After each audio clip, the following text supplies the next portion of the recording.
No attack dog needed? But is VP Sara Duterte really safe from political fire?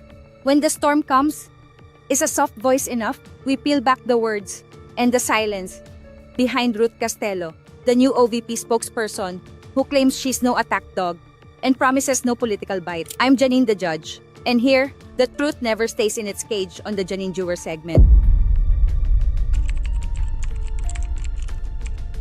Let's dive into the meaning behind Ruth Castelo's spin on Castro's statement that VP Sara no longer needs an attack dog.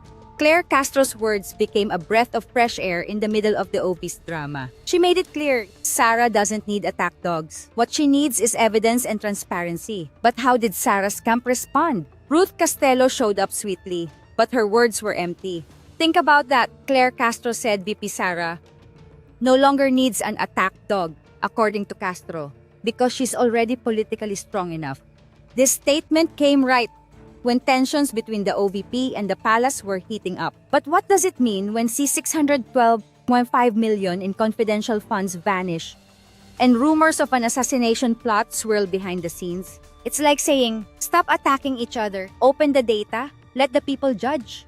The irony, Sara and her circle are playing it safe. Silencing question, delaying timelines, acting like the public can be deceived. The instructions are, number one, I am not an attack dog. so not being an attack dog, I will not go on the offensive. Castelo presents herself as not an attacker. But when political pressure mounts, can politeness really withstand the public's demand for transparency? Ruth Castelo seems to be the new mouthpiece. Her debut line, I'm not an attack dog, sounds good to the ear if they truly plan to be transparent. But on the ground, there's no breakdown of funds. No audits made public. Ruth Castelo, a former DTI official, said she was tasked to deliver clear messages, not attack. She says this with body language and intonation that keeps her image soft, as if a gentle tone makes people forget the evidence is still missing. The public needs answers.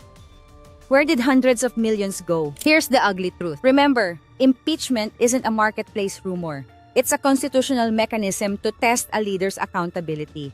Not just headlines, but a process governed by law, with evidence, documents, and answers laid bare before the public. If they're truly innocent, why fear opening everything? So, let's stick to the facts, not the drama. On February 5, the House voted to impeach Sara Duterte for allegedly misusing $612.5 million in confidential funds, plus accusations of a murder plot. This is no coffee shop gossip, these are official documents. But on June 10, the Senate returned the impeachment papers to the House, citing the need for constitutional clarification, a move that caused the trial to stall.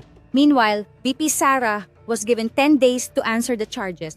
But even as the deadline passed, the public was left waiting for clear answers and concrete proof. Wow! Where's the audit? Where are the receipts? Where's the clarity? In times of crisis, communication is a weapon.